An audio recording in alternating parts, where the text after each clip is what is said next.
Gas बनाउने विधिको प्रदर्शन गर्न गइरहेका छौँ।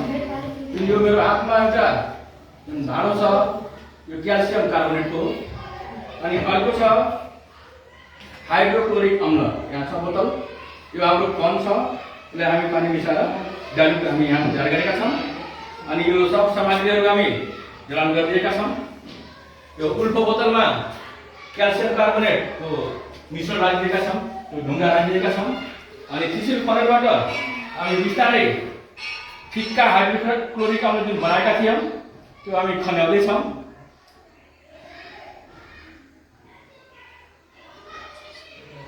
अब खनाइसक्यौँ, यसभित्र प्रक्रिया सुरु भइसकेको छ।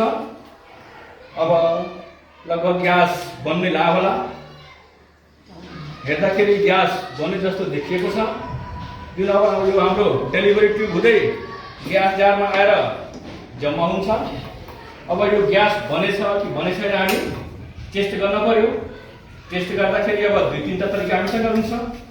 एउटा त लिटमस पेपर, अनि अर्को सलाइ। पहिला हामी लिटमस पेपरको प्रयोग गर्छौँ। यो लिटमस पेपरमा भिजेको निलो लिटमसलाई हाल्ने भने सायद रङ चेन्ज हुन्छ होला, यदि भएन भने रातो हालौँला। अब हामी यो टेस्ट गर्न गइरहेछौँ। लगाउनु त भिडियो त भिडियो भिजाएर त्यसमा हाल्नु त पिरमा जाओस्, नभए समातेर यसले समातेर भित्रमा हाल ग्यास तल कम्ती जान पर्यो। रातो भयो, रातो भयो, रातो भयो। यसको मतलब हामीले जुन ग्यास बनायो त्यो कार्बन डाइअक्साइड नै हो। ल अर्को इथेनॉल को त ल इथेनॉल इंग्लिश मिडियम बाट आउँछ हो इथेनॉल। यो टेस्ट गरौँ बन्यो बनेन। अब ल यो हाम्रो डिलिभरी न्युजपेपर भिजाएर हाल्यो भने यो कार्बनिक अम्ल बनाउँछ, जसले गर्दा यो रङ परिवर्तन हुन्छ।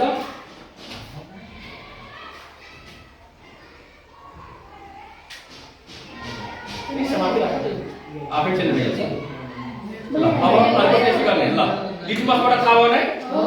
अब एउटा बलेको सलाई त्यसको अलग त एउटा सलाई त्यसको बाली त्यसमा हाल्ने अब बल्छ कि बल्दैन के हुन्छ हेरौँ न। बिस्तारै हाल्ने निभ्यो निभ्यो मतलब भइहाल्यो त्यो कुरा निभ्ने हो। ल बाले हाल अर्को बाले हाल दुईटा है ल निभ्ने निभ्या दुगो देख मुका